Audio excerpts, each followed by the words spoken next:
बिस्मिल्लाहिर्रहमानिर्रहीम। अस्सलाम वालेकुम नाज़रीन, मैं हूं आपका मेज़बान आमिर बशारत और आप देख रहे हैं हमारा YouTube channel soft talk TV. नाज़रीन, मैं इस वक्त मौजूद हूं तहसील शकरगढ़ के नवाही गांव दुधीचक में और आज हम आपके सामने एक ऐसा सुपर टैलेंट लेके आए हैं जिसको आप देख के हैरान रह जाएंगे। नाज़रीन, ये मेरे साथ यासीन अली मंगा खान मौजूद हैं।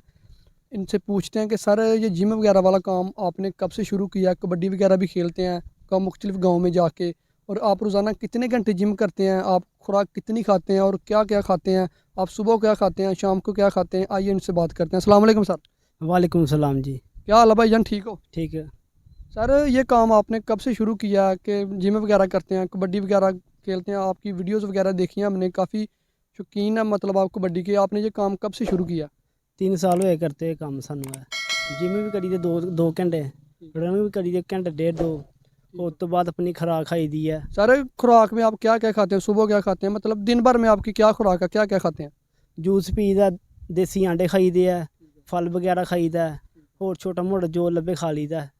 देसी चीज़ां चने वगैरह, दुद्ध पी ली दा शाम नू, चने चंगे चप चुप ली दी, हर चीज़ जो देसी चीज़ हैगी वो खा ली दी है। जी, तो नाज़रीन, यासिन अली मंगा खान हमारे साथ मौजूद है। इन्होंने बताया कि देसी खुराकें ऑलरेडी ये दिन भर में इस्तेमाल करते हैं और ये मुख्तलिफ इकसाम के हमें स्टंट वगैरह करके दिखाएंगे। आइए देखते हैं। अरे, आपने गार्डर भी उठाया, काफ़ी वज़न था उसका, तो तकरीबन कितना वज़न होगा जो आपने मुंह के साथ गार्डर उठाया? 35 किलो होना है उसका वजन। अच्छा। तो सर, आपने थ्रेशर भी उठाई अपने हाथों से, उसका तो वज़न ही काफ़ी सारा होता, आपने कैसे उसको उठा लिया? जो है कि अपने जिस्म के हिसाब नाल अपनी मेहनत कीती दी है। मेहनत कीती रब नहीं दिंदा है, रखदा नहीं है। उस तो बाद सिला है कि असीं मेहनत कीने आ ते रब सानूं सिला दिंदा है। सर, आपने सरिया भी अपने मुंह के साथ टेढ़ा किया। ये तो नाज़रीन आप देख रहे हैं अपनी स्क्रीन पे कि इन्होंने सरिया टेढ़ा किया अपने मुंह के साथ। सर, वो तो बड़ा सख्त लोहा होता है, वो कैसे आपने मुंह के साथ टेढ़ा कर दिया? ਉਹ ਵੀ ਅਸੀਂ ਕਰ ਹੀ ਲਿਆ, ਜ਼ੋਰ ਨਾਲ ਕਰ ਲਿਆ, ਆਪਣੀ ਤਾਕਤ ਨਾਲ ਇਸਤੇਮਾਲ ਕੀਤੀ ਆਪਣੀ ਤਾਕਤ, ਉਹਦੇ ਜ਼ਰੀਏ ਅਸੀਂ ਉਹਨੂੰ ਚਿੱਬਾ ਕਰ ਲਿਆ। सर, हमने काफ़ी सारी वीडियोस देखी हैं टिकटॉक पे भी आपकी। आप मोटरसाइकिलों के साथ भी काफ़ी सारे पंगे लेते हैं। आपकी हमने एक वीडियो देखी थी, 3 बाइक्स आपने, एक 2 बाइक्स को आपने हाथ से पकड़ा था, एक रस्सी मुंह में डाली थी और आगे बाइक थी। वो तीनों बाइक्स स्टार्ट थी, फुल रेसें थी, तो वो ज़ोर लगा रहे थे, आपने उनको अपनी जगह से आप हिले ही नहीं।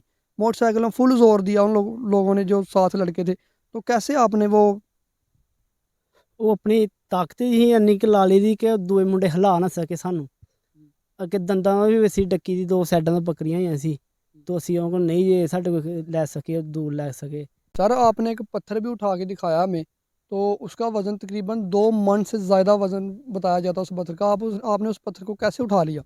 ਰੱਬ ਨੇ ਮੈਨੂੰ ਹਿੰਮਤ ਦਿੱਤੀ, ਤਾਕਤ ਦਿੱਤੀ, मैं ਦੋਵਾਂ ਬਾਜ਼ੂਆਂ ਨਾਲ ਉਠਾ ਕੇ ਤੇ ਆਪਣੇ ਮੁੰਡੇ ਰੱਖ ਲਿਆ जी। सर, आपने एक बाइक को भी उठाया अपने टांगों के ऊपर, हाथों के साथ। इतना वज़न होता बाइक का, आपने कैसे उठा लिया उसको? ਉਹ ਵੀ ਆਪਣੀ ਤਾਕਤ ਦੇ ਜ਼ਰੀਏ ਅਸੀਂ ਉਠਾ ਲਿਆ ਉਹਨੂੰ ਵੀ, ਆਪਣੀ ਟਾਂਗਾਂ ਤੇ ਖਿਲਾਰ ਲਿਆ ਜੀ। ਹੋਰ ਤਾਂ ਕੁਛ ਨਹੀਂ, ਰੱਬ ਦੀ ਤਾਕਤ ਦਿੱਤੀ ਹੋਈ ਹੈ ਸਾਡੇ ਕੋਲ। ਅਸੀਂ ਤਾਕਤ ਨੂੰ ਇਸਤੇਮਾਲ ਕਰਨੇ ਆ, ਬੇਈਮਾਨੀ ਨਹੀਂ ਕਰਦੇ ਆਪਣੇ ਨਾਲ ਜਿਸਮ ਨਾਲ। ਰੱਬ ਦਾ ਸ਼ੁਕਰ ਹੈ ਜੀ।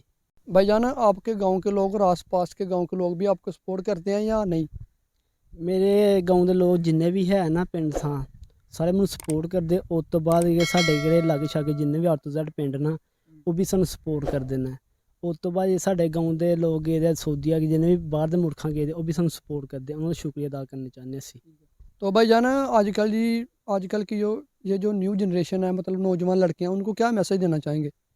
मैसेज ਤੁਹਾਨੂੰ ਇਹ ਦੇਣਾ ਚਾਹਾਂਗੇ, ਆਪਣੇ ਜਿਸਮ ਦੇ ਨਾਲ ਆਪਣੀ ਜ਼ਿਆਦਤੀ ਨਾ ਕਰੋ, ਬੁਰੇ ਕੰਮਾਂ ਤੋਂ ਬਚੋ, ਪਰਹੇਜ਼ ਕਰੋ। ਉਸ ਤੋਂ ਬਾਅਦ ਆਪਣਾ ਜਿਸਮ ਫਿੱਟ ਕਰੋ, ਆਪਣੀ ਤਾਕਤ ਦੀ ਸੰਭਾਲ ਕਰੋ, ਗਲਤ ਕੰਮਾਂ ਤੋਂ ਬਚੋ। ਮੈਂ ਇਹੀ ਮੈਸੇਜ ਦੇਣਾ ਚਾਹੁੰਦਾ ਸਾਰੇ ਵੀਰ ਭਰਾਵਾਂ ਨੂੰ। जी, तो नाज़रीन, उम्मीद करता हूँ कि आज की हमारी वीडियो आपको अच्छी लगी होगी। तब तक के लिए अपना ख्याल रखिएगा। अपने मेज़बान आमिर बशारत को दीजिए इजाज़त। अल्लाह हाफ़िज़।